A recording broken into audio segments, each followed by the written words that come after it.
Obrigado.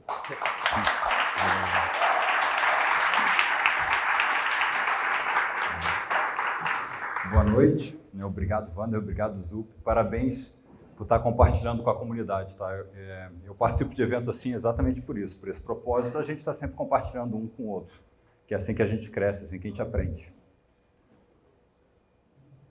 Eu criei hoje à tarde essa apresentação para vocês, tá? Dei até um nome, Transformação Digital, e as novas metodologias como a Lean Inception, é a minha visão de como o mundo está mudando e a gente está precisando de novas formas de trabalhar.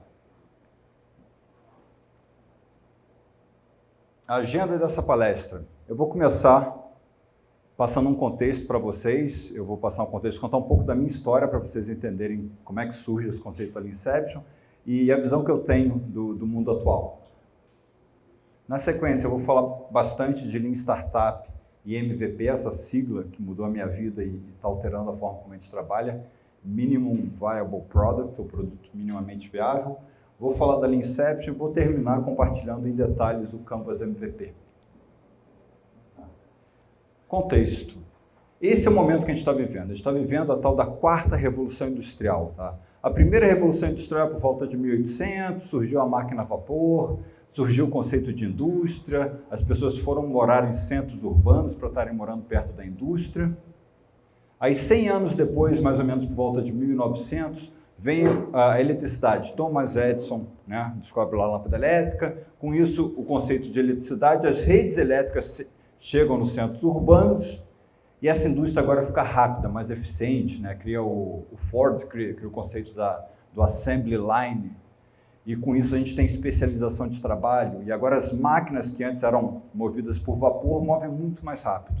E essa é uma grande revolução. Essa é a maior que eu acho que a gente teve. Quer dizer, essa foi uma revolução que afetou a forma como a gente viveu até hoje. Tá? Alguns anos depois, por volta de 1960, 70, os computadores pessoais, computadores interconectados com a internet, é a terceira revolução. E agora a gente está vivendo a quarta revolução industrial, que tem drone, IoT, internet das coisas, as placas de luz solar, assim, a coisa está muito acelerada. Tá? E aí a gente se debate perguntando, tá, e agora? O que vai acontecer com essa mudança toda? Como é que vai ficar eu nessa situação? Como é que vai ficar o meu trabalho? Deixa eu contar um pouco da minha história. Eu sou carioca, fiz faculdade na PUC-Rio de Engenharia da Computação, depois eu fiz o mestrado em Engenharia de Software e fui trabalhar no Vale do Silício. Tá? Durante a minha engenharia de computação e mestrado, eu conseguia ir num evento internacional, procurei um emprego lá na Califórnia, achei um emprego, em 2000 fui morar no Vale do Silício. Fiquei morando naquela região até 2008. Eu passei por várias startups. Tá? De 2000 a 2006 passei em startup. Por coincidência, em 2000, logo que eu cheguei nos Estados Unidos, a minha tese de mestrado eu tentei publicar num evento que eu ia muito, um evento de orientação a objeto. Ela foi aceita. Chegando nesse evento, eu fui atrás das pessoas que eu seguia. Era o Martin Fowler, o Kent Beck, Christopher Alexander. E o Kent Beck estava no evento e eu conheci ele pessoalmente. Ele estava vendendo um livro no evento, que o nome era XP Explained, Extreme Program Explained. Eu segui ele por causa de orientação a objeto, de Smalltalk. Comprei o livro que ele estava vendendo. Achei que era um livro de orientação a objeto. Não era. Era alguma outra coisa que ninguém falava na época. Um ano depois virou o tal dos métodos ágeis e começou a ser mais falado. Eu seguia também o Martin Fowler, passei a seguir o blog dele de outras pessoas que falavam sobre isso. E em 2006 eu fui trabalhar na ThoughtWorks. A ThoughtWorks, desde o início, a ThoughtWorks, as pessoas que trabalharam no projeto C3, que criaram o Extreme Programming, 4 dessas 8 pessoas foram trabalhar na ThoughtWorks. Por isso que a ThoughtWorks tem no seu DNA métodos ágeis. Quando eu fui trabalhar na ThoughtWorks, eu era desenvolvedor de software, eu trabalhei com o Jeff Patton. O Jeff Patton, ele tem um livro publicado em 2013 de User Story Mapping, mas ele trazia para as Inceptions, esse é o nome que a gente já usava lá no Vale do Silício, muita coisa de entendimento da persona, que era isso que a gente fazia na época que o Mike Conte escrito seu livro de User Stories Applied, e User Stories estava sendo muito utilizado lá nos Estados Unidos. Eu adorava as Inceptions. A minha tese de mestrado de orientação a objeto, e na época eu estudei o RUP, e a primeira fase do RUP era Inception. Eu gostava. que era uma fase de análise, pensar no design, pensar no release, que era longo antigamente, nos anos 90. Quando chegou os métodos ágeis, essa inception reduziu um pouco, era coisa de 1 mês, 4 semanas, 3.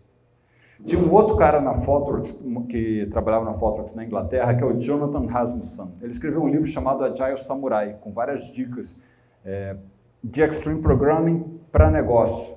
Tá? O Jonathan Rasmussen tinha um perfil parecido com o meu, ele era um desenvolvedor que gostava de ir nas reuniões de negócio.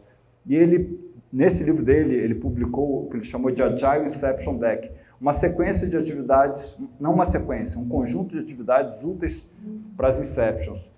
Juntando o conhecimento que o Jonathan Rasmussen deixou registrado com o do Jeff Patton, as Inceptions misturavam muita coisa de arquitetura, desenvolvimento, coisas de negócio e começava a semear atividades importantes para entender a persona. Eu herdei tudo isso, eu entrei na foto, esse material já estava lá, e eu virei o facilitador de Inception, que eu adorava essa fase.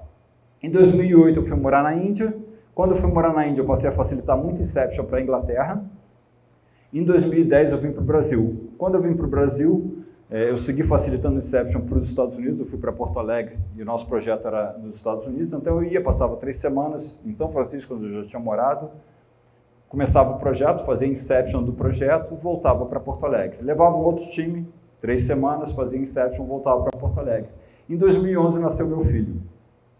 Aí eu não tive nenhum problema, né, mas a vida mudou para mim. Que desde que ele nasceu eu não consigo ficar longe dele uma semana. Naquela primeira Inception eu não sabia o que fazer, estava desesperado, comprei a passagem do time todo para 3 semanas e a minha por 1 semana. Eu falei, não, na segunda-feira eu falo com o cliente de alguma forma. Naquele voo eu li um livro, The Lean Startup. Estava no meu Kindle para ler, era um livro que estava falando muito bem lá no Vale do Silício. Naquele livro eu achei justificativa para fazer uma Leanception, que era a palavra MVP, a sigla MVP. Te dei um pouco do meu contexto para você ver de onde eu vim, era desenvolvedor, tive referência de startup no Vale do Silício, entrei para a Fotoworks, que trabalha com empresa grande, e tinha essa coisa de ser de métodos ágeis, mas gostar muito de Lean Startup. Até um momento de comemoração, meu livro, mês passado, ele estava no mais vendido na Amazon.com.br, assim, inacreditável, fiquei muito feliz. Não é nem um orgulho pessoal, um orgulho assim, de brasileiro, patriótico, Saiu de Porto Alegre, eu vim muito a São Paulo, em Porto Alegre, e o que eu descrevi no livro foi com feedback de muita gente, e essa muita gente é 99,99% brasileiros. Então é um agradecimento que eu tenho a vocês, que estão aqui compartilhando e dando feedback nesse conhecimento. Só que uma coisa interessante que eu queria trazer, Charles Darwin, tá? Eu estou na lista ali perto do Charles Darwin. Semana passada eu fui no Equador e fiz um lançamento do livro espanhol lá em Quito, onde a gente tem um escritório. E de novo eu não consegui a Galápagos. E eu lembrei de uma história que eu já falei antes, que é do Charles Darwin, que eu queria compartilhar com vocês. É uma história sobre evolução. Em 1831, o rei da Inglaterra já sabia que existiam as Américas, mas não tinha muito conhecimento. Ele resolveu montar uma expedição, pegou um comandante lá da marinha dele e falou, comandante, você monta uma expedição e vai explorar as Américas. Tá? Esse era o comandante Fritz, em 1831. O Charles Darwin tinha 22 anos nessa época e ele foi na expedição do comandante Fritz. O Charles Darwin era de uma família nobre na Inglaterra e o pai dele queria que ele estudasse medicina, ele gostava de biologia. Ele largou a faculdade de medicina para registrar a vida dos insetos na floresta que tinha lá na Inglaterra. O pai dele ficou muito bravo, ele tinha um tio que parece que se dava bem com ele, e o tio dele falou, eu sou amigo do comandante Fritz, vai nessa expedição para você ficar longe do teu pai e aproveita que você gosta de biologia, essas coisas, fica registrando essas coisas durante essa expedição, porque o comandante Fritz está precisando de alguém que saiba escrever bem para registrar a viagem. E assim Charles Darwin veio para as Américas, veio para a América do Sul, acho que pegou malária no Brasil, rodeou toda a América do Sul, subiu. Em 1934, ele ficou 1 ano em Galápagos. Tá? Galápagos é muito interessante, é um arquipélago de ilhas que eu não conheci só na internet. Da próxima vez eu vou em Galápagos, que parece que é maravilhoso. Mas é um arquipélago de ilhas na linha do Equador, que o clima é agradável, só que as ilhas são distantes o suficiente que um pássaro não consegue voar de uma ilha para outra.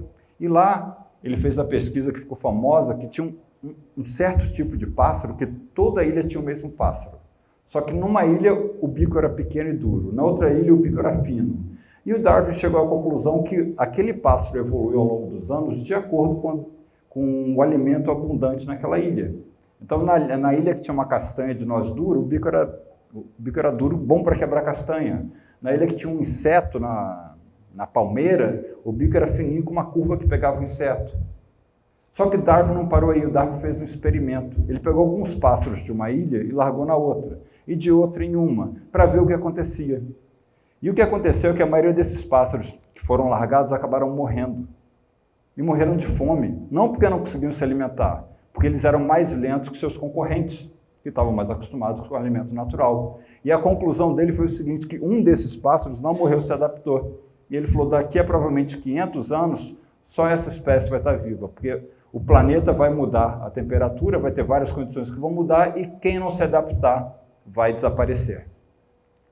E é isso que eu quero trazer para a gente agora, que é a minha sensação dessa quarta revolução industrial, da mudança que a gente está vendo nas nossas empresas. Quem não se adaptar vai ficar de fora.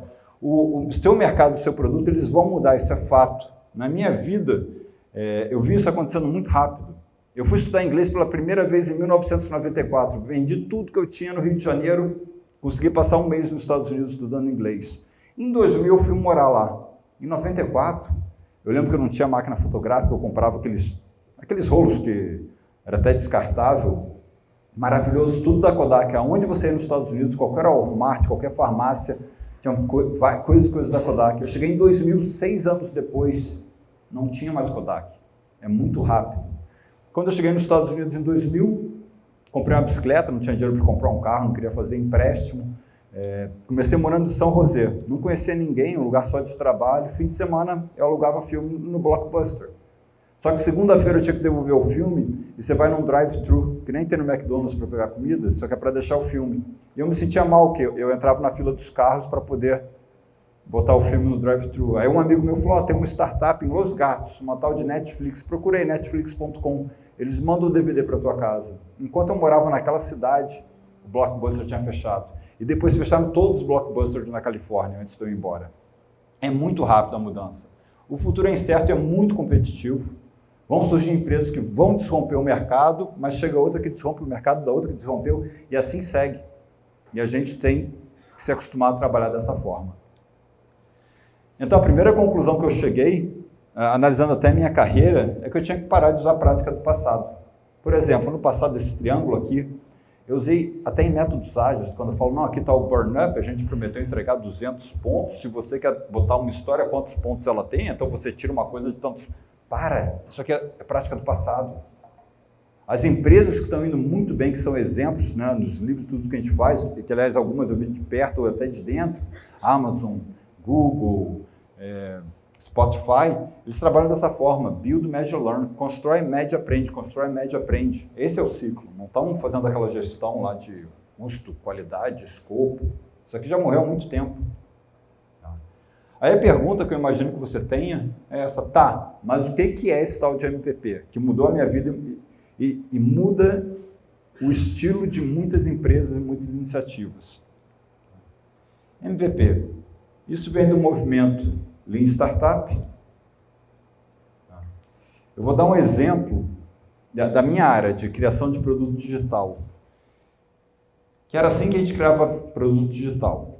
Tá? Eu vou voltar no tempo. Lá na época eu fiz minha tese de mestrado. Quando eu fiz minha tese de mestrado, eu falava que o bolo você fazia em camadas. Primeiro a camada de base de dados, depois a camada dos objetos, J2EE, quem se lembra dessas coisas, e depois a camada da interface que é orientada a eventos. Quando eu chego nos Estados Unidos, passa-se algum tempo, eu vi que aquela minha tese de mestrado não se aplicava a nada, J2EE não estava dando certo, conheço métodos ágeis, né? Em 2000 começo a ler mais e falei, não, para. Agora eu ainda te entrego um bolo, mas eu entrego de fatia em fatia. E as fatias são as histórias do usuário. Porque a fatia é completa, ela tem o que é necessário para a persistência, a lógica e a interface. Eu vou te entregar de fatia a fatia, no final você tem o bolo, que é o seu produto, seu projeto, sua iniciativa completa. Passa alguns anos, eu não trabalho mais assim. Agora eu não entrego mais bolo, a gente entrega cupcake. E essa metáfora é importante. Porque o bolo, você faz todo o bolo, no final tem a cerejinha do bolo. Agora o cupcake é pequenininho, e todo cupcake tem a sua cerejinha. Ele é lindo, é maravilhoso, mas é pequeno. Ele é o mínimo viável para validar se a pessoa vai gostar daquele sabor. Se gostar, talvez ela peça, me faz um bolo desse sabor. Só que o cupcake você não dá um e fala, experimenta e me diz se esse é o teu sabor preferido. Você faz alguns, bota na frente dele, deixa ele provar e ele fala, eu quero mais desse aqui. Tem uma empresa de casamento, lá no Vale do Silício, pelo menos tinha quando eu morei lá, era wedding cake, não sei o quê. O casal preenchia um formulário online que dizia os sabores preferidos que gostava, chocolate belga, damasco, sei lá, da Tanzânia.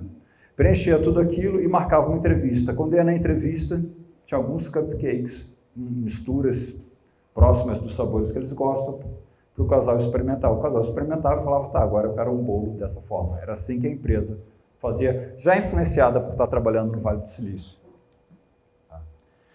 Esse conceito de MVP, esse conceito de Build, Measure, Learn, construir, medir, aprender, foi muito bem documentado e descrito pelo Eric Ries, que descreveu o movimento que estava acontecendo no Vale do Silício. Eu peguei um movimento do Vale do Silício que, infelizmente, a gente não fazia muito Build, Measure, Learn, o ciclo ainda era longo. O Eric Ries, ele pega o movimento de 2005 para frente e por volta de 2008, 2009, ele fala, olha, as empresas que estão dando certo, elas estão seguindo essa forma de trabalhar. E ele descreveu isso magnificamente bem no seu livro The Lean Startup.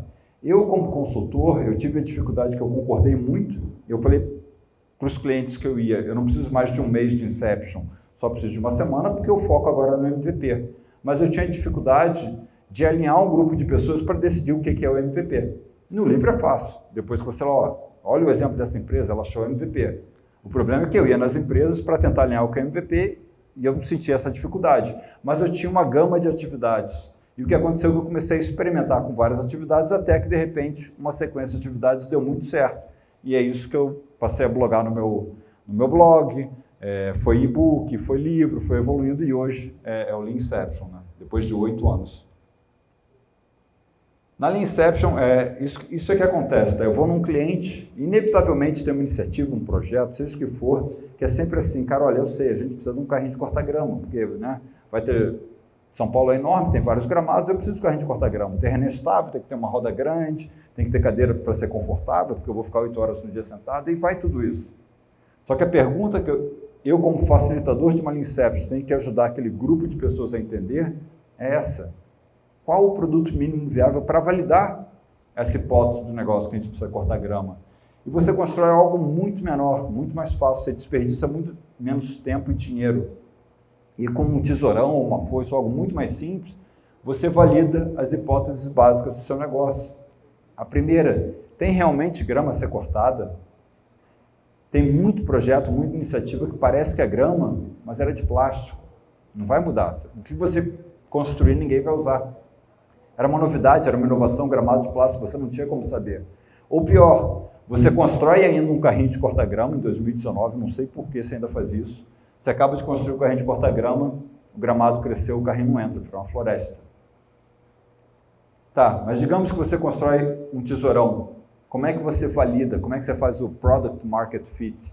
Você não vai fazer um tesourão, agora vamos botar a venda no Brasil inteiro. Eu testei o tesourão, tá bom, tá funcionando, produz 10 mil tesourões e vende no Brasil todo. Não, produz 10 tesourões, coloca a venda numa loja de jardinagem aqui perto de algum lugar que tenha essa necessidade. Em todas de São Paulo, não, todas não, você ainda está validando o teu produto no mercado. Bota a venda 10 na loja ali da esquina do, não sei qual bairro aqui que tem mais jardinagem e coleta feedback. Aí as pessoas vão dizer, olha, eu comprei, mas na verdade eu queria que existisse alguma coisa que cortasse minha grama. Tem algum serviço que corta grama? E você tem a chance de pivotar o teu negócio, em vez de vender tesourão, você vai ter um app que conecta quem corta grama com quem quer que a grama seja cortada. É isso que acontece. Ou, digamos que compraram, mas deu dor nas costas, aí você cria um outro MVP e vai validar. E você talvez vai evoluir o seu produto de MVP em MVP, validando que ele está atendendo a necessidade e está sendo melhor do que era o anterior, até talvez um dia chegar no carrinho de corta grama. No exemplo lúdico na apresentação, talvez isso até funcione. Nas mais de 300 Inceptions que eu passei, muito raramente eu vejo chegar no carrinho de cortar grama que as pessoas imaginavam há 2 anos atrás. Isso porque quando você tem um MVP, você tem feedback real de uso. O mundo muda muito rápido também, então a grama não é mais a grama como você conhece há 2 anos atrás. Juntando as duas coisas, você cria um produto que é diferente do que você imaginava há 2 anos atrás. Isso é bom para o negócio. Mais alguns exemplos de produto digital, que é a minha área. O iPhone. Eu acho esse exemplo maravilhoso, porque o Steve Jobs, ele era um chato perfeccionista. E olha o produto que ele lançou, o tal do iPhone. O iPhone, a ligação era pior do que os concorrentes. Os seus concorrentes já tinham a tecnologia GPS, no iPhone não tinha. O iPhone tinha um bug do copy-paste. Eu sei que eu tinha um amigo que trabalhava na equipe dele, que era desenvolvedor, e tinha um bug realmente. O iPhone, o primeiro, você não conseguia fazer copy-paste. E ele pediu, me dá mais 3 semanas que o bug já está corrigido, era só o tempo de release. O Steve Jobs não esperou, falou, não tem 3 semanas, vai assim. O iPhone não tinha a plataforma de app funcionando.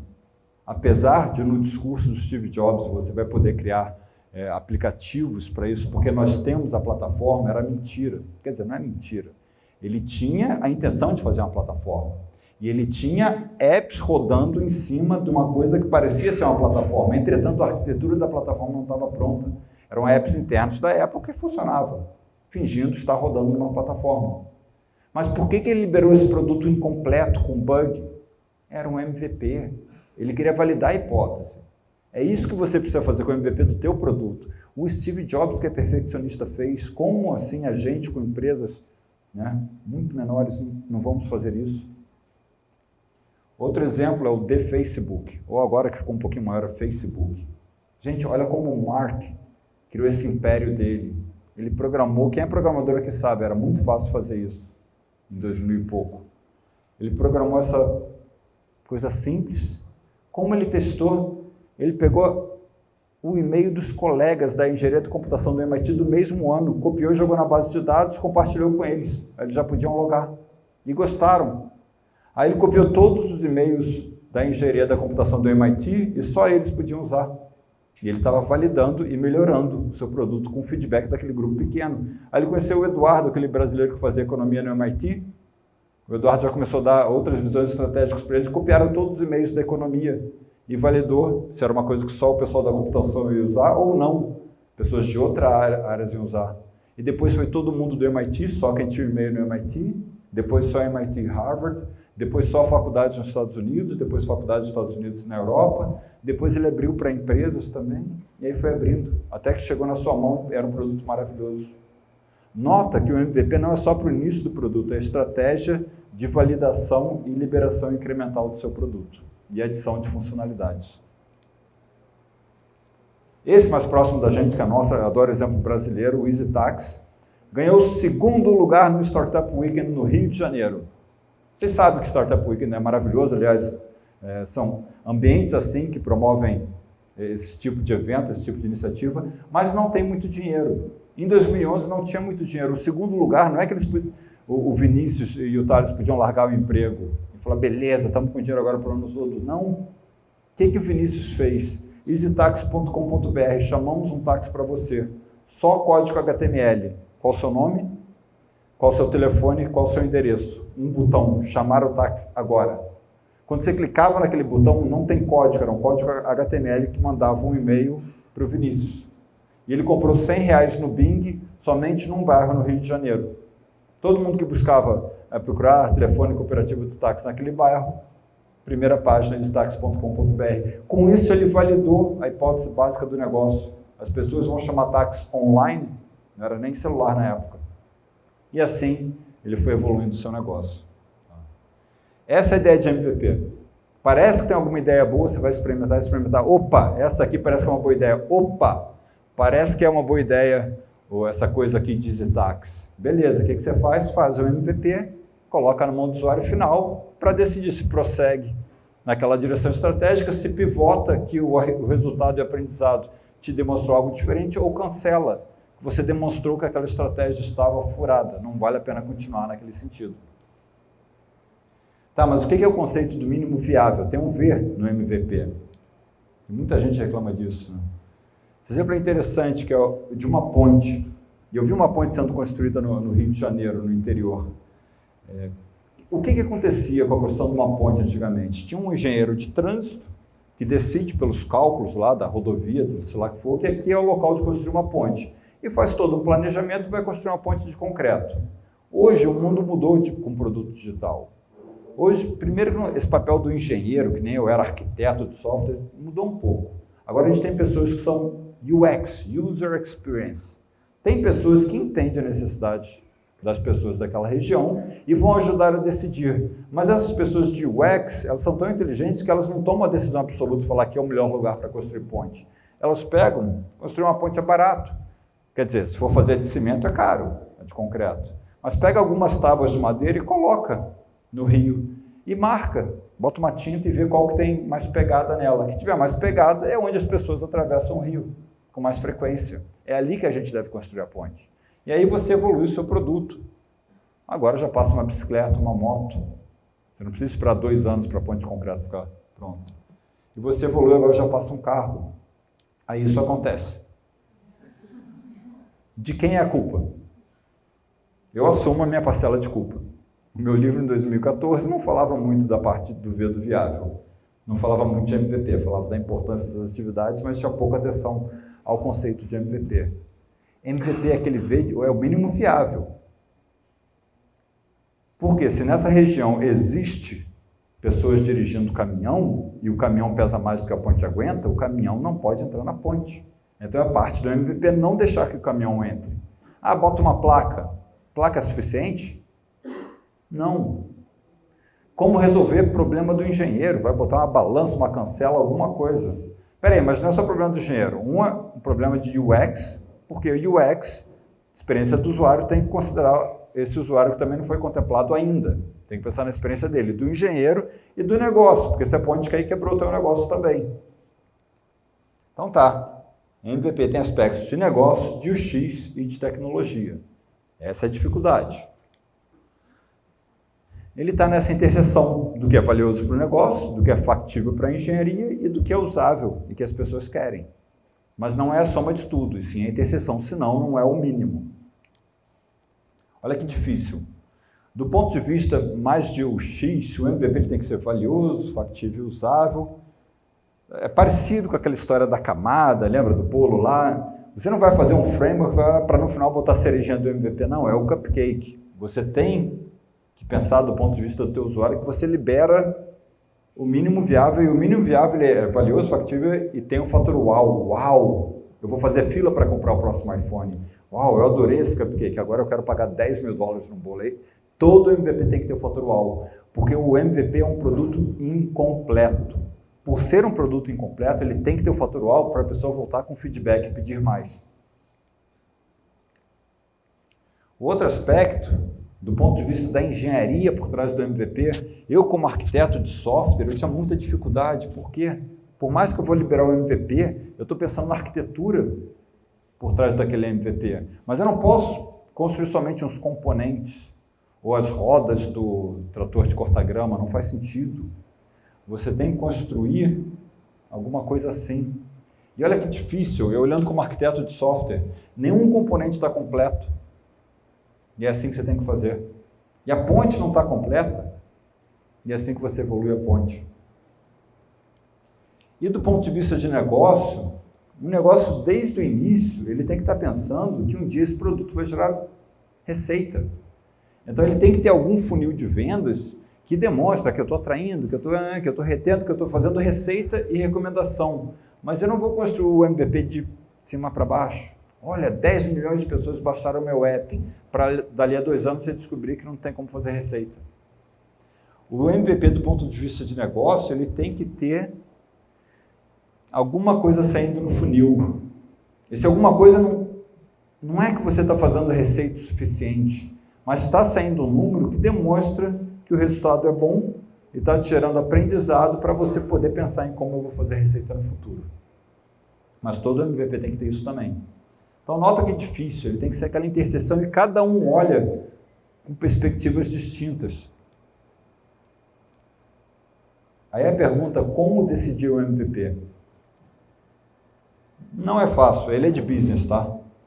Porque ele acha que o business tem a decisão, mas cada um puxa a sardinha para um lado. E eu vejo isso nas Leanceptions, porque você tem pessoas com características muito claras de UX, pessoas com características mais claras de business, pessoas com características mais de engenharia. E cada um fala que o MVP não, tem que ter tudo isso de segurança, não tem que ter tudo isso para todos os usuários.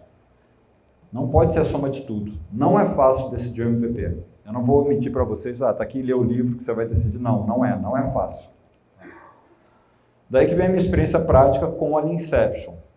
Tá? Qual é a ideia da Leanception? Tá, a gente, na área de produto digital, a gente tem times maravilhosos que trabalham com muita eficiência, com DevOps, com agilidade, mas antes tem que juntar esse grupo de pessoas para alinhar o que é o MVP para esse grupo, para esse contexto. Em empresas pequenas é muito fácil, porque o grupo já está sentando junto. Então você faz uma Leanception com um grupo. Em empresas grandes ainda existe departamentos. Então, às vezes, o que você tem que fazer é pegar as pessoas envolvidas naquela iniciativa, elas vão sentar juntas num workshop colaborativo, né, chamado de Leanception, por uma semana. Depois o squad, que vai criar o produto, continua junto e algumas dessas pessoas podem voltar para suas áreas. Mas naquela semana, elas participam de um workshop colaborativo, com muito post-it na parede, no chão. Colaborativo não é código, não é planilha Excel, é colaborativo o tempo todo. Vou tentar explicar em 15 minutos. Primeiro, a Leanception tem uma agenda que é de uma semana. Tá? Essa é uma pergunta muito frequente. Consigo fazer em um dia? Não uma Leanception. O Leanception é um workshop colaborativo. Eu tentei reduzir. Menos do que 3 dias não dá, porque aí não tem colaboração. Se você fizer menos que 3 dias, não vai ser uma Leanception que você busca ouvir as perspectivas de negócio, de justiça de tecnologia. Se você fizer em um dia, provavelmente alguém tomando todas as decisões. Não é uma Leanception. Tá? A agenda da Leanception, essa para mim é a Leanception perfeita, é de uma semana, é de segunda e sexta-feira. Eu até boto começando um pouquinho mais tarde, começa às 10h30, que é segunda-feira, ninguém quer começar muito cedo, começa tranquilo, com um kickoff. O que é kickoff? O mundo não começa com uma Leanception. Antes da Leanception tem UX Research, tem Discovery, tem aprovação de projeto, tem várias coisas que aconteceram antes. A Leanception, no diamante duplo, é quando você está fechando, né, aquele o primeiro diamante abriu, o segundo fechou. O primeiro diamante descobre tudo que você tem para descobrir, o segundo é define. Define o que? O MVP que a gente vai construir. Tá? A Leanception está no segundo, não é para substituir UX Research, várias outras coisas que podem acontecer antes para buscar informação para depois o grupo de pessoas poder alinhar sobre o MVP. Então, na reunião de kickoff, os stakeholders ou a principal stakeholder vai contar por que a gente está junto nessa sala para trabalhar nessa iniciativa. Além dessa pessoa, essa principal stakeholder contando por que a gente está lhe dando parâmetros para a gente entender melhor, o facilitador da Leanception, no caso das Leanceptions que eu facilito, vou compartilhar a agenda da semana.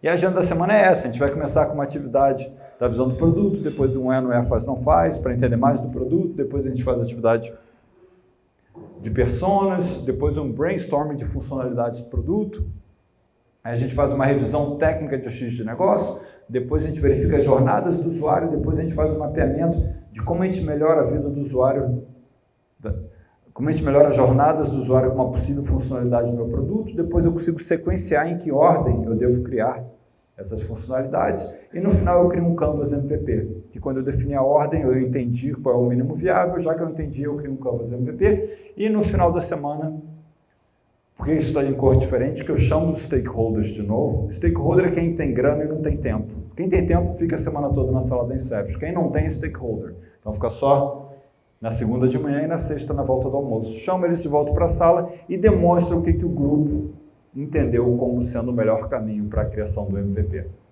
Tá? Essa é a agenda da Leanception. Agora eu vou passar cada atividade. Desculpa. A primeira, a visão do produto. Essa atividade é do Jeffrey Moore, do livro dele Cruzando o Abismo. Para quem é esse produto? Qual a necessidade? Ou dar um nome para esse produto, criar alguma coisa tangível. Imagina que tem uma caixa, que nome tem essa caixa? Qual é a categoria desse produto? É um app, é uma plataforma? O que e que é esse produto.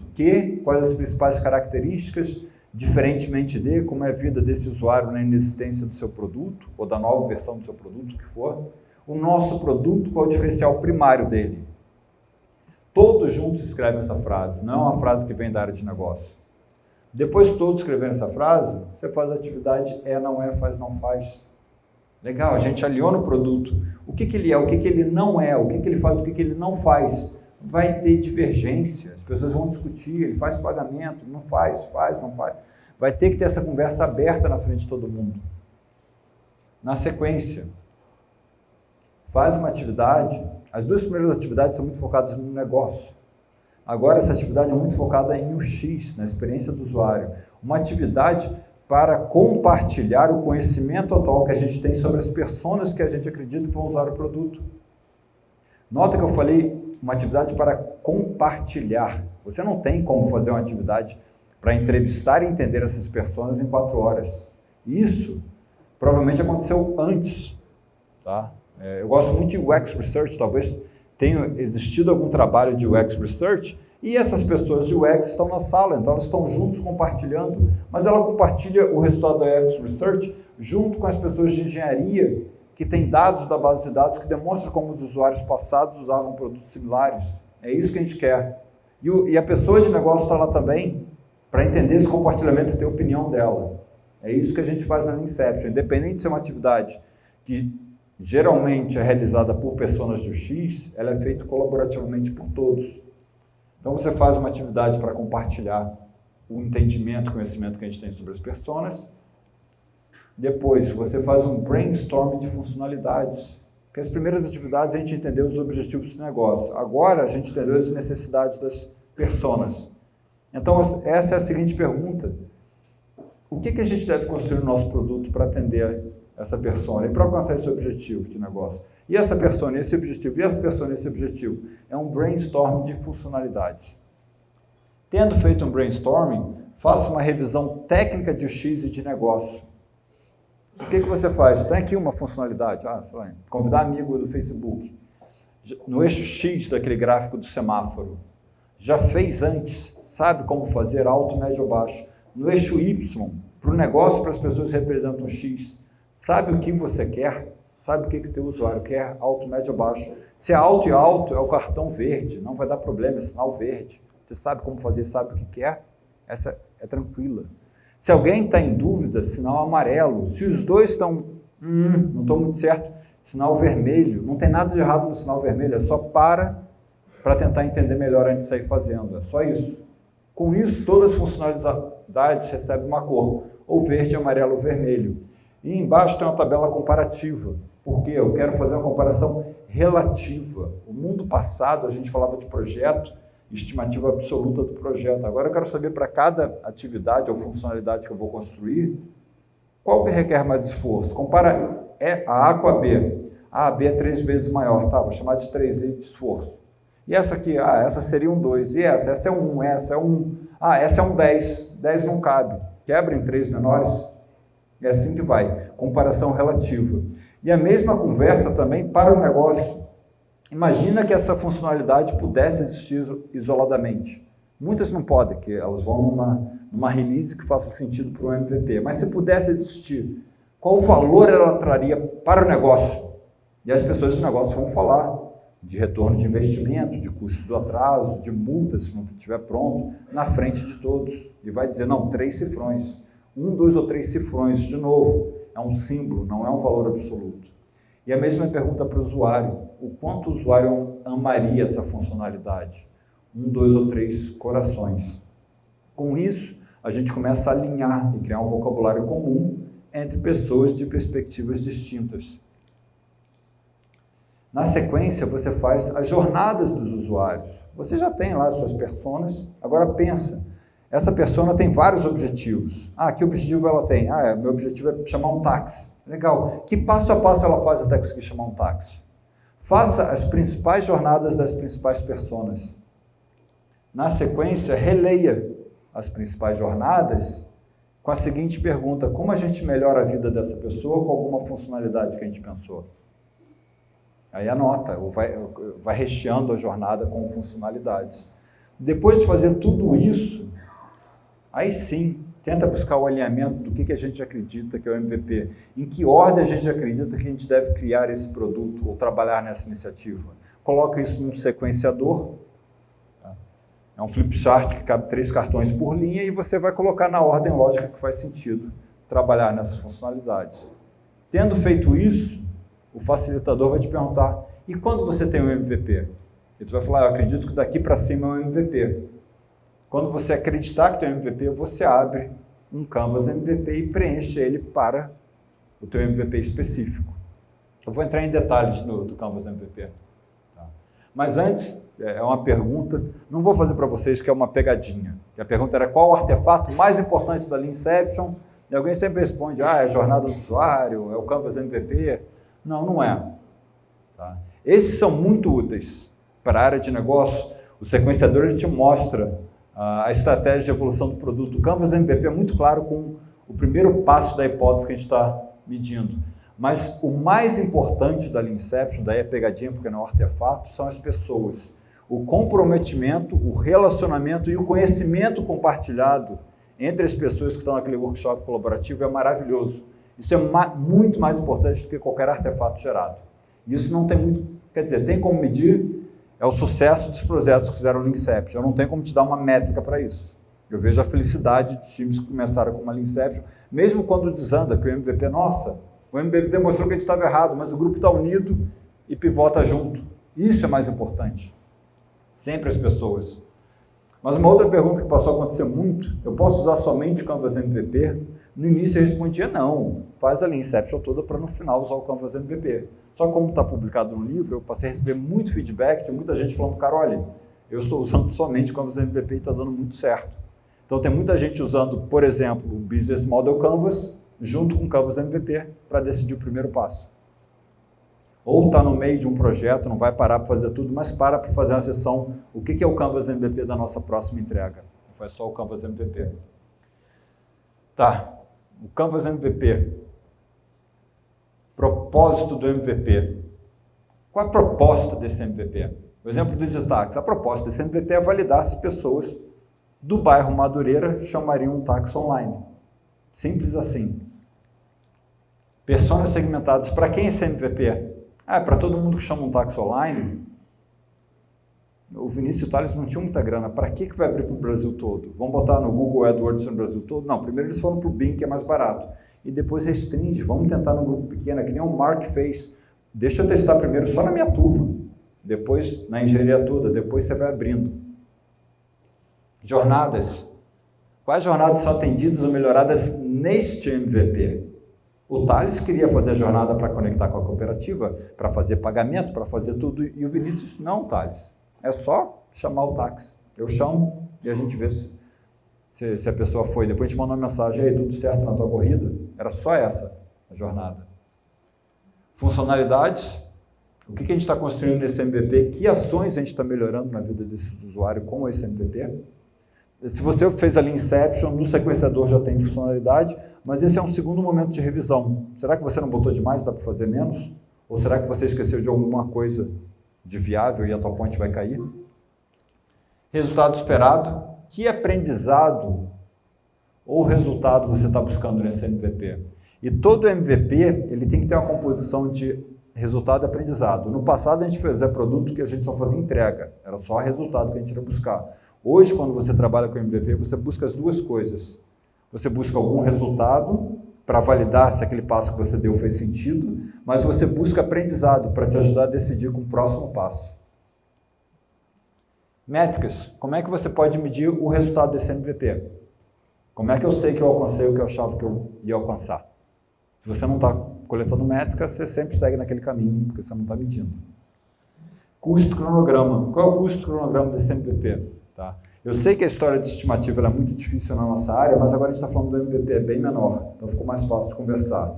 Em relação ao cronograma, tem duas partes do cronograma. Uma é quanto tempo para construir esse MVP, e a segunda parte, que é muito importante também, depois que está pronto, quanto tempo eu preciso coletando dados para validar que eu estava no caminho certo, ou para gerar aprendizado, para me ajudar a decidir o próximo passo. Aí pergunta, Aliás, não é nenhuma pergunta, né?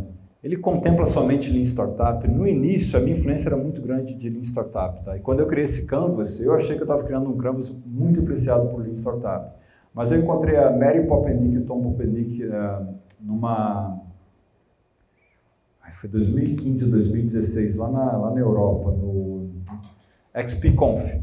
Tá? E eu tinha feito um paper do Canvas MVP e eles ficaram conversando na frente do meu paper e eu ouvindo, na hora do almoço. Eles ficaram uns 10 minutos conversando. Eu parei e falei, Mary, lembra de mim lá de São Paulo? Eu já tinha conhecido ela aqui em São Paulo. Lembrei disso aqui. Ela, olha que coisa legal aqui. Ela, você que é da Foldrox, olha que legal. Ela achou que era algum aluno de doutorado que tinha criado. Olha que doido que ele fez. E ela me ajudou a entender isso. Tá? Que é exatamente esse ponto. Depois eu fui entender as influências que eu tive na minha vida, trabalhando com o Jeff Patton lá no Vale do Silício e a parte de Lean Startup que eu mais sigo. Tá? User-Centric Design é a decisão baseada no conhecimento que você tem do usuário para decidir o que vai fazer.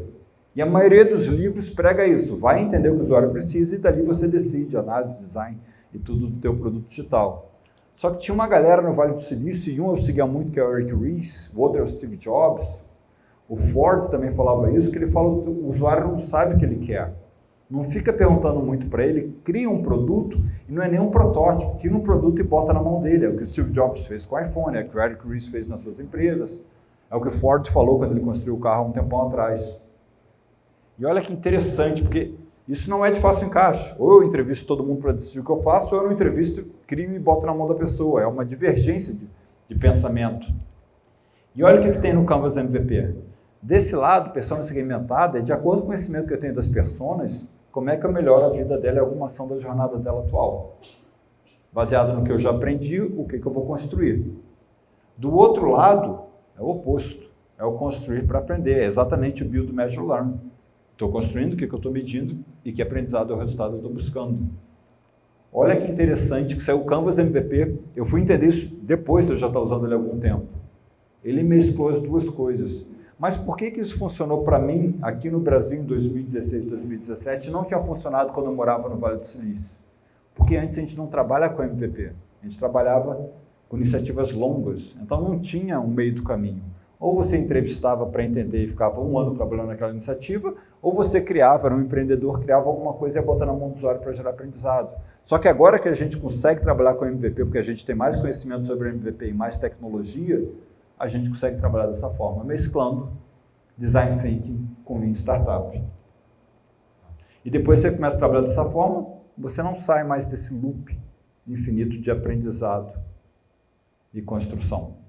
Por isso que é tão importante da parte de UX da gente, por isso que a gente está tendo essa proximidade que antes a gente não tinha. Design e produto é uma coisa só agora, porque a gente fica nesse loop para sempre melhorando a vida dos usuários dos nossos produtos, ou melhor, melhorando as nossas vidas. Então o Canvas MVP acabou juntando essas duas filosofias. Para terminar, as mudanças já estão acontecendo. Tá? Não vai ter um Darwin que vai te pegar e vai te mudar de ilha. O mundo já está misturando as ilhas e os passarinhos estão voando, já não tinham asa, agora tem asa maior. Não sei o que está acontecendo. E a pergunta que eu tenho para vocês é, estão prontos para a quarta revolução?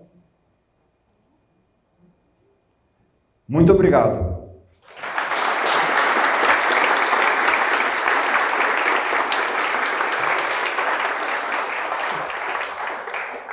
Agora a gente pode fazer um bate-papo, perguntas, o que vocês preferirem. Eu queria beber cerveja, mas hoje eu não estou bebendo. Mas... Alguém, por favor, beba duas por mim. Quem tem uma pergunta? Estamos aqui, gente. Espera aí que eu tenho mais... Já passa o microfone aqui. Aqui.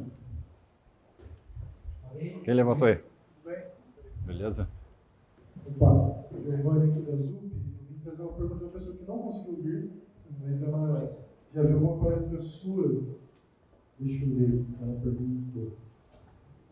Qual a ordem que você enxerga projetos de design thinking? A ordem design thinking, inception, design sprint, muita gente tem perguntas para você. Diferença de design... Isso, se você for rodar um design sprint e um inception... Design sprint ou inception, o que eu rodo? Uma primeira, depois a outra, R. Tá. Tá, beleza. Tá. Repetindo a pergunta, tá? Lean Inception e Design Thinking. Design Sprint, desculpa. Lean Inception e Design Sprint. O que eu rodo antes, o que eu rodo depois, uma ou outra. Então, eu vou falar das influências das duas, tá? O que elas têm em comum, o que elas têm de diferente. O que tem em comum é a confusão que eu já fiz com Design Thinking. As duas usam atividades de Design Thinking, tá?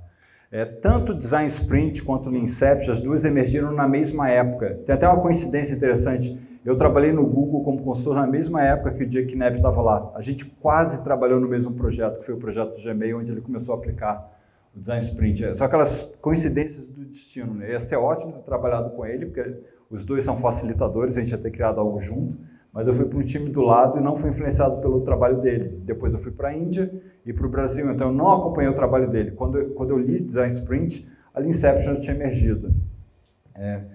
Algumas coincidências, tá? O período de uma semana. Gente, ele experimentou também, eu experimentei. Tem outras coisas importantes, tem outras pessoas muito boas de workshop que eles fazem uma semana. Vou dar exemplo de dois. O Jeff Patton, User Story Mapping, para ele fazer o User Story Mapping, ele fica uma semana para fazer esse workshop colaborativo. O Salim Ismail, do Exponential Organizations, é a mesma coisa. Quando ele vai para uma indústria e ele faz várias Explanation Sprints que ele chama, mas tudo começa com um workshop colaborativo de uma semana.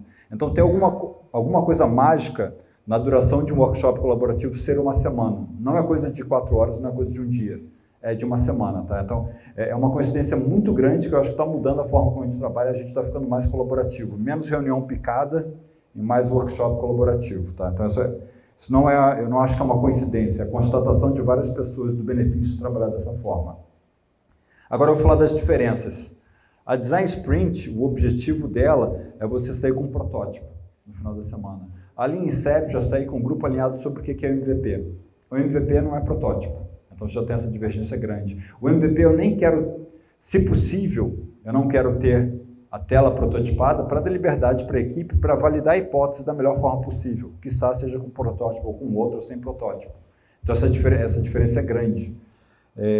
Outra diferença, que também é muito grande, é na quantidade de pessoas. A Lean Inception ela é convidativa para pessoas de negócio, de justiça e de engenharia. Quando você convida todo mundo, não tem como botar um limite na quantidade de pessoas, porque podem vir algumas pessoas de negócio, algumas de engenharia e algumas de justiça, e é um desafio para o facilitador. Então, a facilitação da Lean Inception é mais difícil. Ambas têm uma sequência de atividades, da Lean Inception é mais difícil, você está lidando com 3 grupos diversos de pessoas. No Design Thinking, como o propósito é criar o protótipo, as pessoas são mais pessoas de design que querem buscar uma solução. Tem uma outra coisa que o Jake Knapp faz também que eu acho que foi genial, mas para a Lean Inception não funciona. No primeiro dia do workshop, ele identifica quem é o decision maker.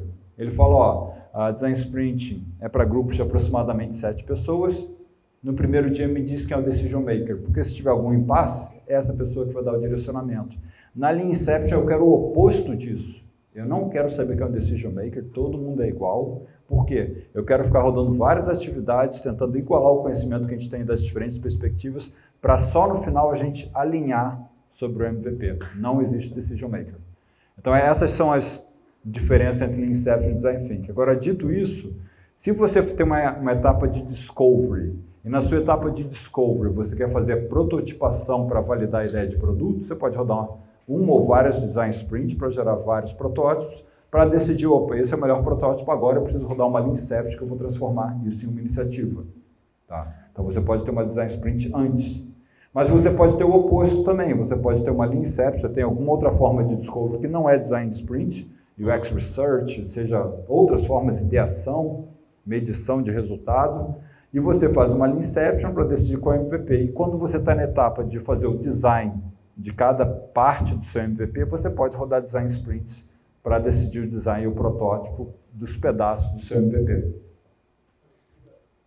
Essa foi para o teu amigo, hein? Ele ficou feliz contigo, hein? Oi. Boa noite, Virgílio da Azul. Hoje no mercado nós temos várias empresas ofertando esses modelos para levar para as grandes empresas, né? E Diante da sua experiência, qual empresa que você já percebeu que realmente tem uma maturidade para poder fazer esse trabalho e que já conseguiu resultados expressivos? A pergunta é difícil, né? Primeiro que eu não posso dar nome de empresa, né?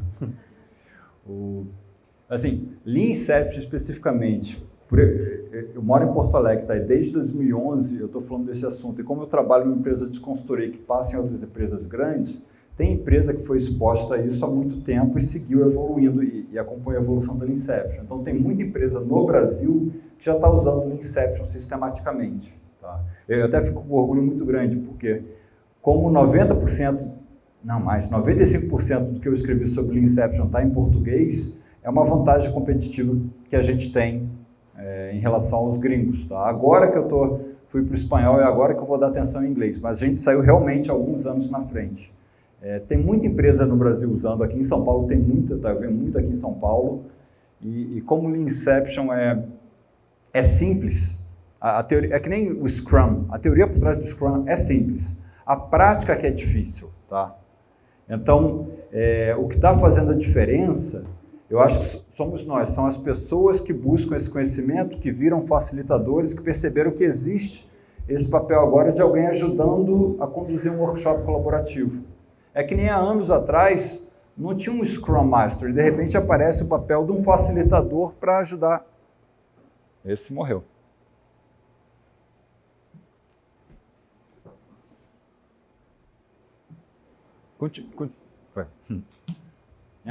Surge o papel do Scrum Master, que era um papel novo, que é um facilitador para melhorar a vida desse grupo de pessoas que está com um objetivo comum. A mesma coisa está surgindo agora, é a Lean Inception, é o Design Sprint, novos cargos, novos perfis de profissionais estão surgindo para ajudar as empresas que estão nessa busca.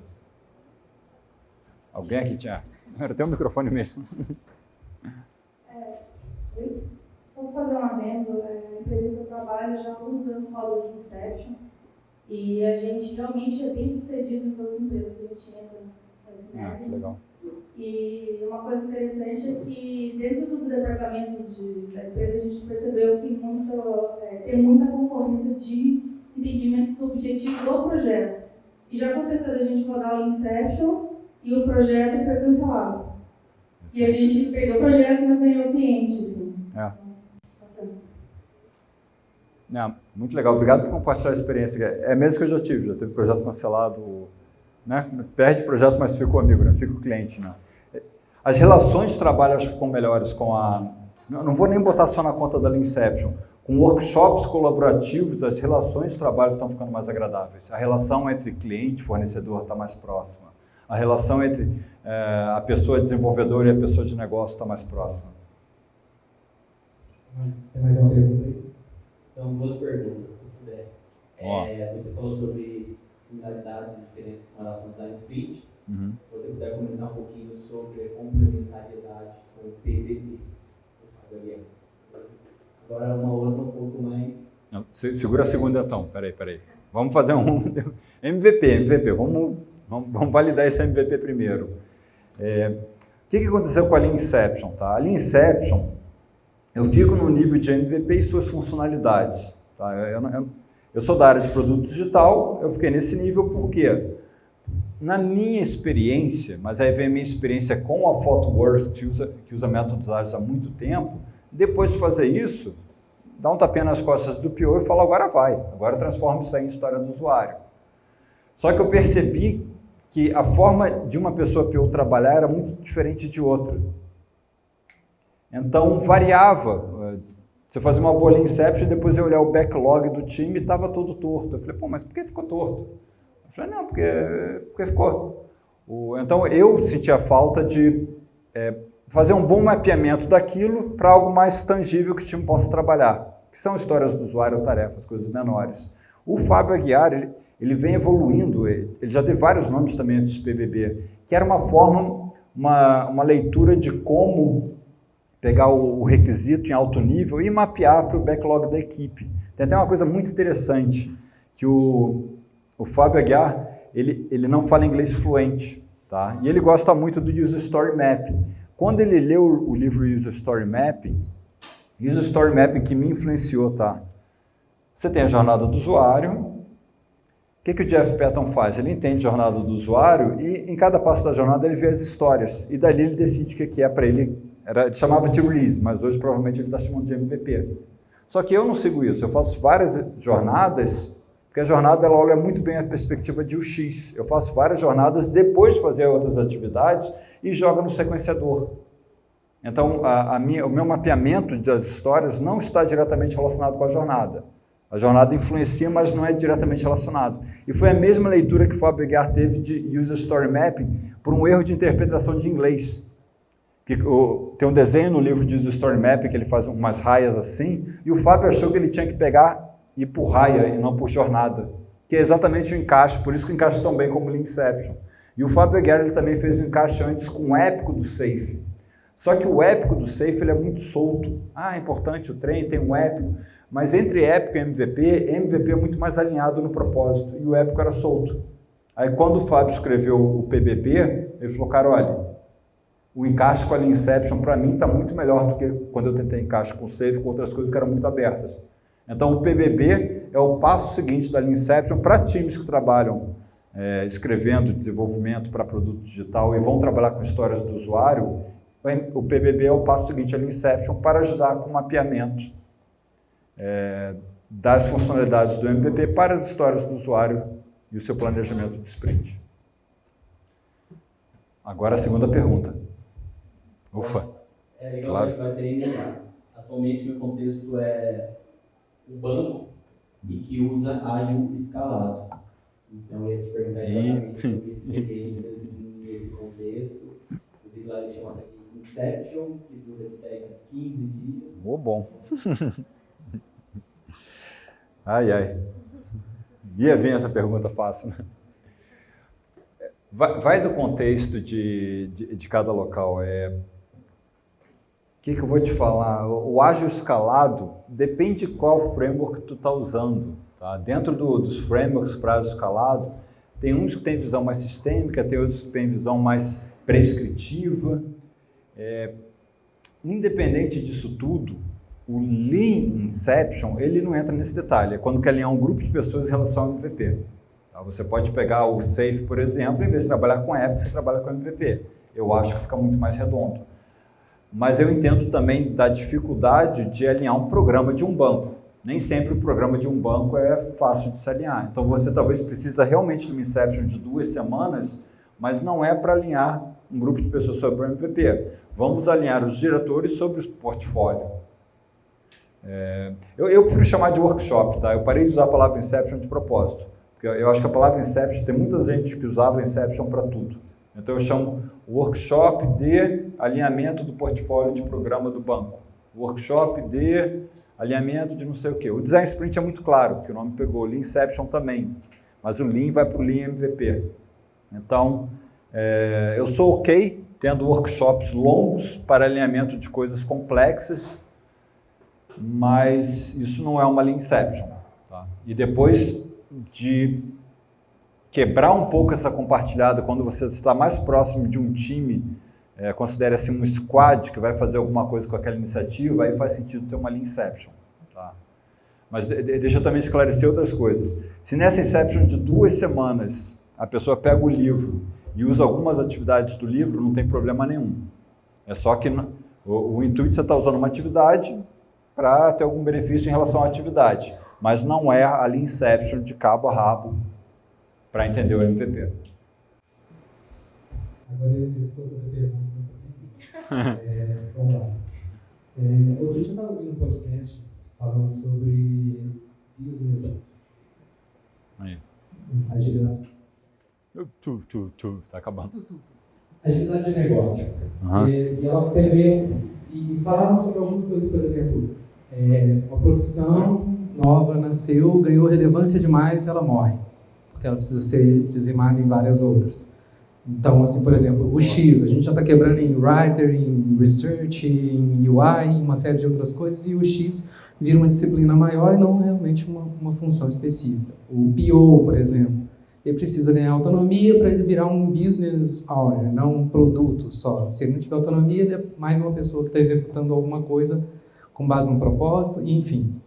Olhando para essa coisa toda de propósito, de uma organização que às vezes é complexa demais ou burocrática demais, e entendendo que também podem ser rodados alguns workshops, mas ainda temos impedimento, mas os silos de tecnologia, de produto, de design estão evoluindo bem, né, naquele sentido, mas faltam outras coisas para a cultura crescer lá dentro.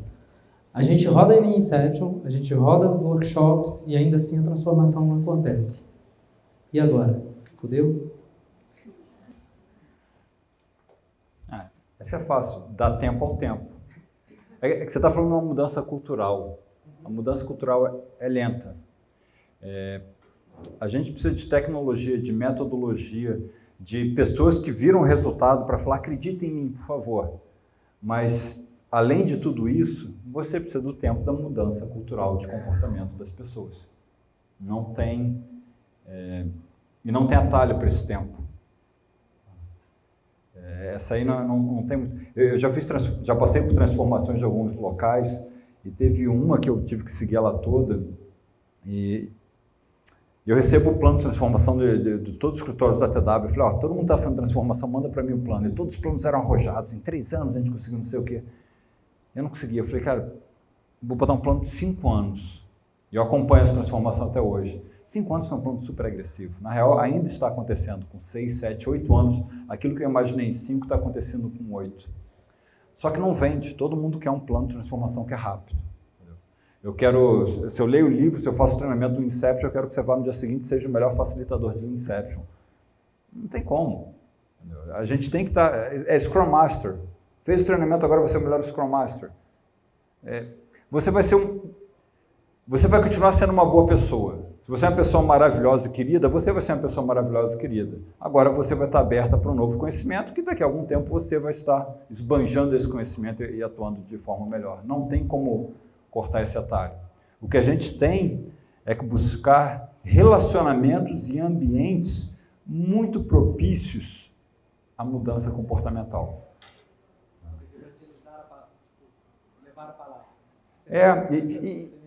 E não é nem da Lean Inception, tá? O que eu acho mais importante da Lean Inception? Eu sei que é difícil, mas assim, o livro ele tem que ser uma coisa tangível, né? Eu até fiquei grudado em produto digital que é fácil de tangibilizar, quando você pensa no iPhone ou no EasyTax, uma sequência de atividades que você consegue repetir.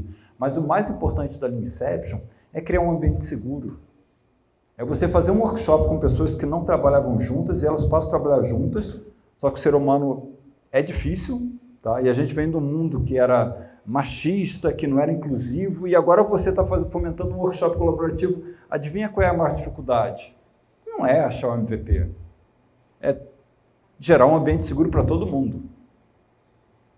Então, essas são as mudanças que a gente está tendo, e eu acho que a gente, quando eu olho aqui, eu vejo que a gente está fazendo uma boa evolução nesse sentido. Tá? É quase que nem a sopa de pedra. Você precisa ter Lean Inception, você precisa dessas sopas de pedra para a gente botar os ingredientes e fazer um mundo muito, muito melhor. Ambientes de trabalho melhor que vão refletir num mundo melhor para a gente. Mais perguntas? Alguém se emendar? Claro. Você entender do seu tempo também, tá bom? Eu estou de boa. Já conversar a noite inteira. Eu vim aqui por vocês. Você consegue gritar daí? Já vai com esse? Vamos lá. Não. Eu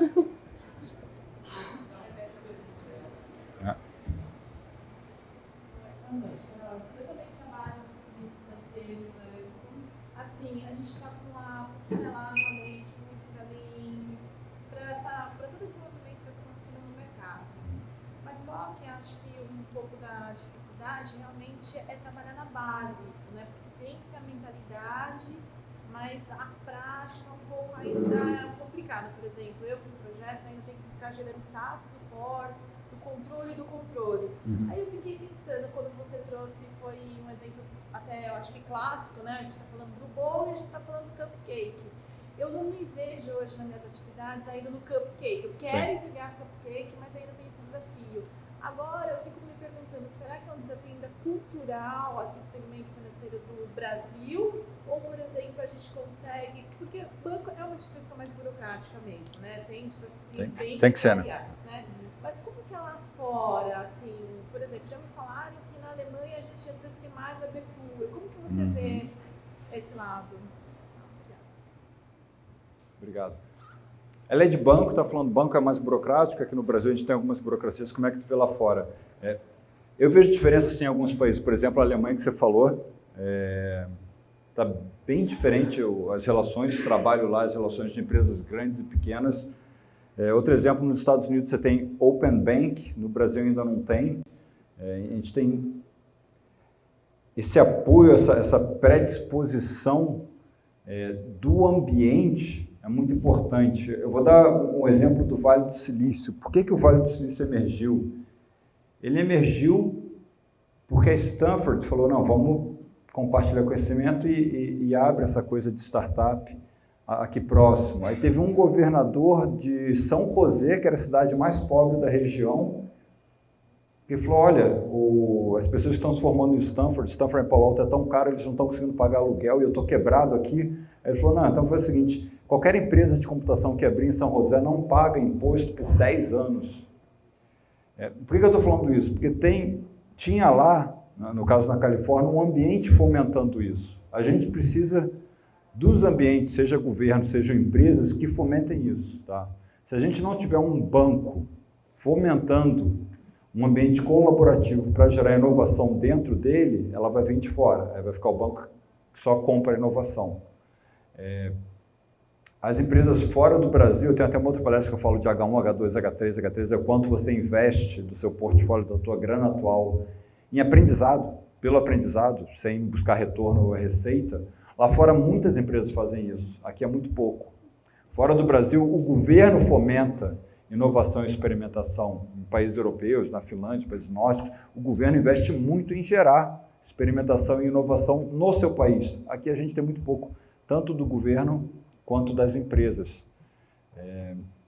Eu acho que isso tem que vir da gente, porque não vai vir...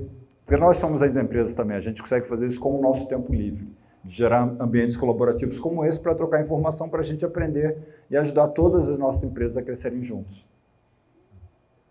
Não sei se respondeu a tua pergunta. O banco é um ambiente burocrático? Não tem como não ser. A parte de segurança, de estrutura, essa tem que ter. Mas, além dessa, o banco tem que estar fomentando inovação e criatividade do seu entorno.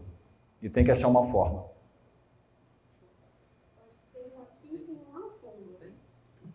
Aqui é mais fácil. Praticamente respondeu o que eu ia... Deixa eu fazer uma pergunta, complementar um pouco a pergunta dos dois, de quem começou a trabalhar em banco também. Todo mundo é conhecido. Não falei nada, evento da Azul. Não, eu acho que você tem várias... Eu vou pegar a gestão financeira, acho que até pela regulação, pelo regulação de governado e tal, criando suas iniciativas digitais, né? E aí, supostamente, são novos produtos digitais para uma receita digital. E aplicando também metodologias, ágil, e tal. O problema é que você comentou, você deu meias respostas, que a mudança é lenta. Né? Não adianta tentar antecipar isso, tentar antecipar tal. Mas o mercado está bastante acelerado.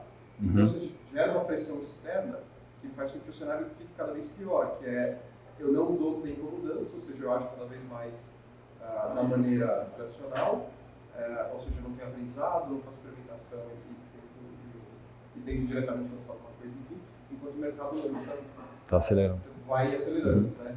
E nisso parece ser um beco sem saída, que eu não consigo de fato abrir qualquer. Vou pegar um bom exemplo, não vou dar nomes, mas você pega uma empresa que tem 5 anos fora de mercado, lança uma iniciativa digital, um banco digital que seja, cara, você vai recuperar 5 anos em 6 meses, com todas as features possíveis, como é que você vê esse trade-off de mudança cultural leva tempo versus um mercado cada vez mais acelerado de competição, nova concorrência, enfim, e acho que não é só uma coisa. Acho que é tudo.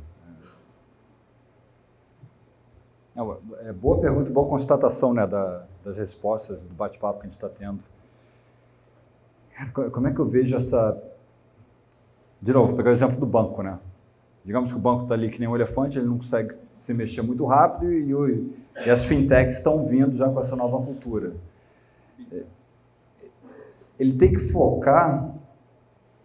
Por isso que eu falo muito em focar no ambiente, tá? Não é na linha Inception para focar nessa iniciativa, não vai ser a iniciativa que vai mudar.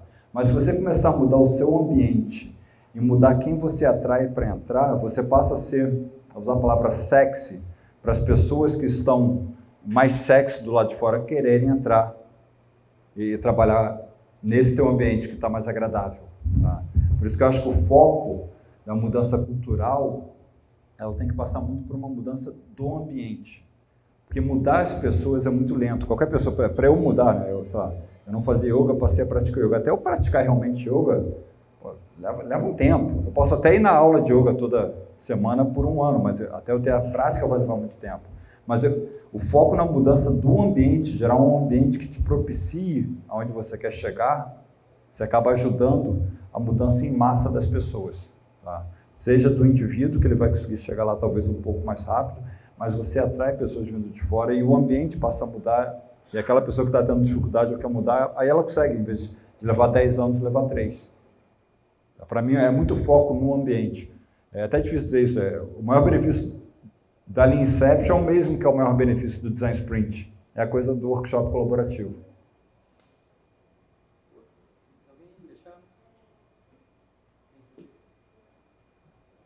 A última? A última. Isso tá que nem projeto, né? Mais 2. Mais 2 features só. Só mais 2 features.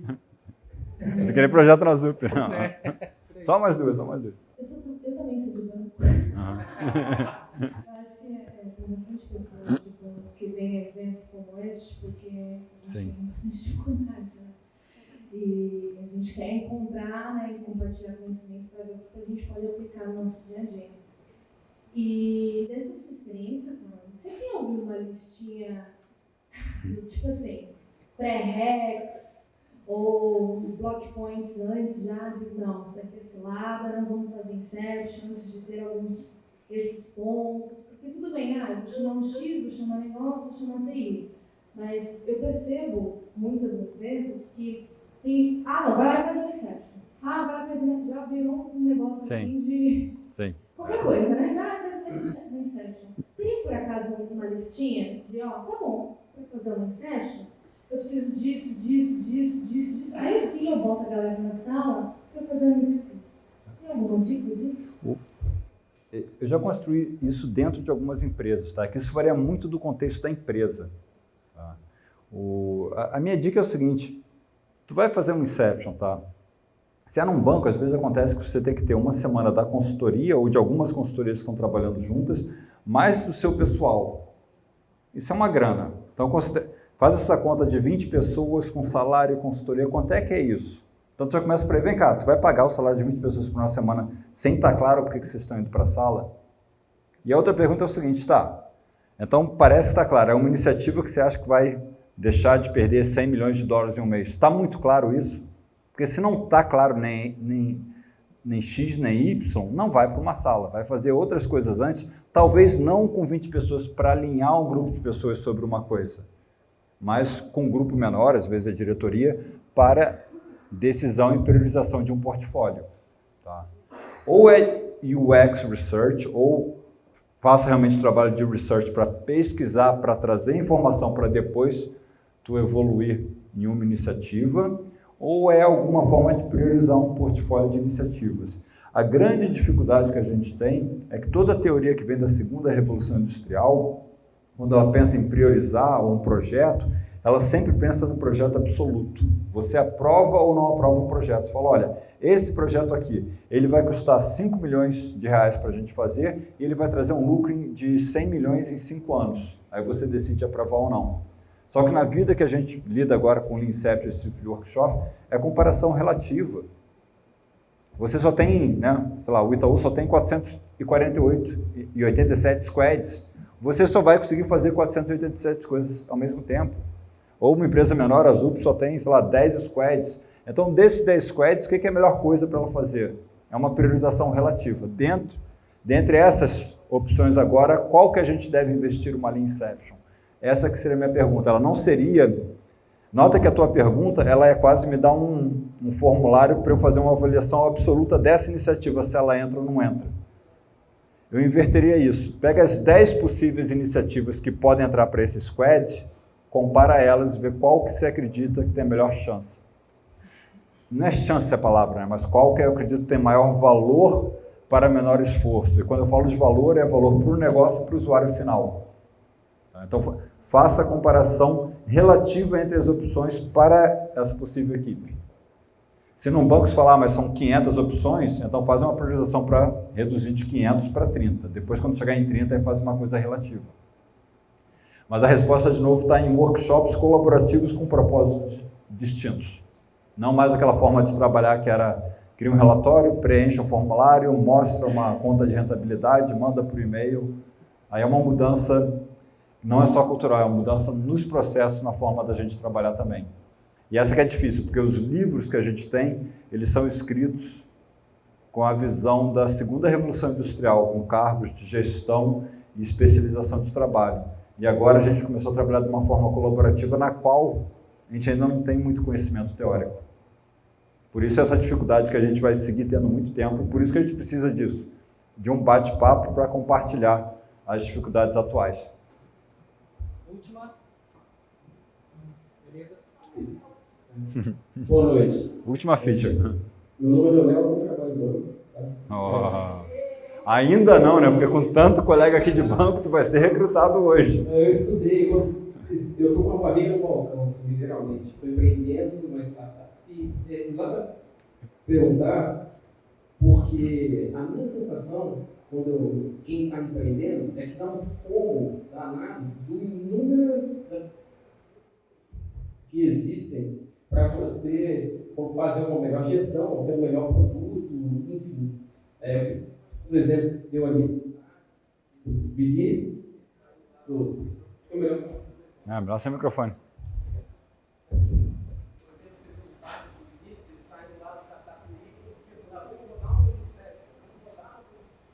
Sim.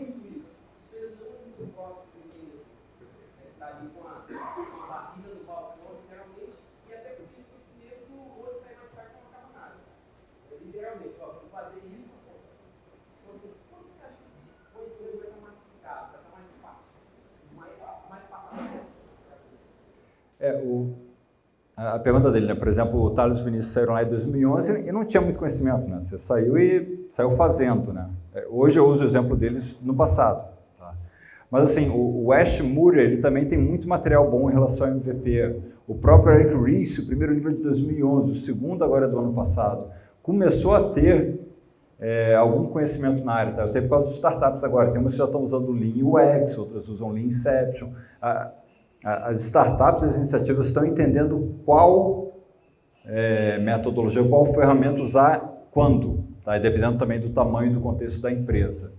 Começou a ter a teoria, só que é o seguinte, teoria leva tempo para amadurecer e para difundir. Tá? O Scrum, que hoje é super famoso, ele é de 98.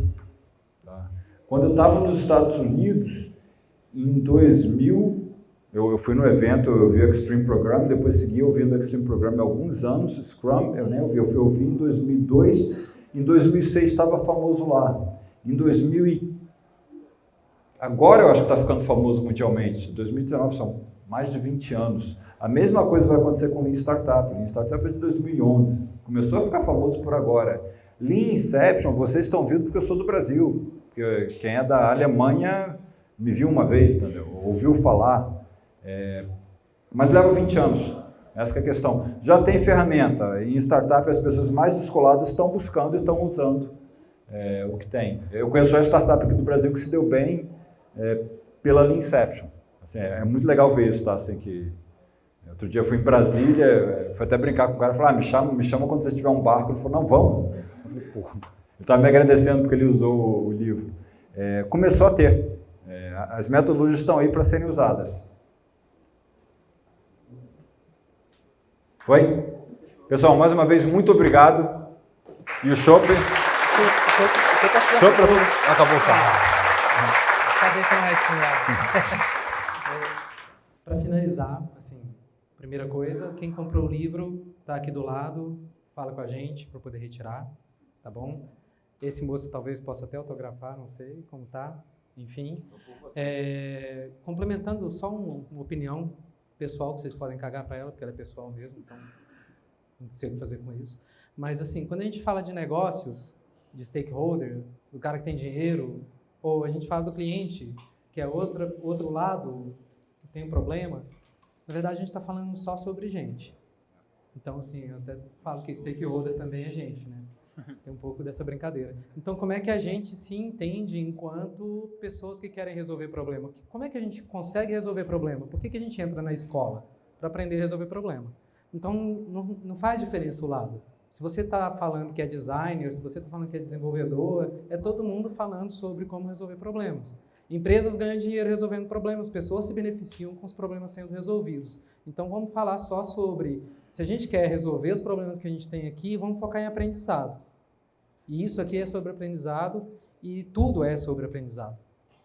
Então, o que você quer aprender amanhã, o que você pode ensinar hoje, o que você vai fazer com o que você aprendeu aqui hoje.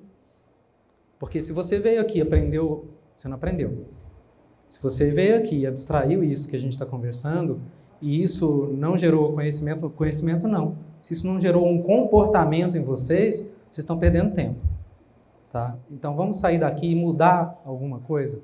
Vamos meter a cara e ser um pouco mais ousado e realmente promover alguma mudança. Vamos ser demitidos? Eu quero meter a cara e falar, olha, isso aqui é um problema mesmo, eu estou brigando por isso. E se a cultura da sua empresa não está preparada para resolver problema, ela não precisa existir. Porque empresas só existem para isso. Dinheiro é consequência. Tá? Então fica só a minha opinião pessoal aí para a gente fechar. E fica aqui, muitíssimo obrigado, viu? Muito bom.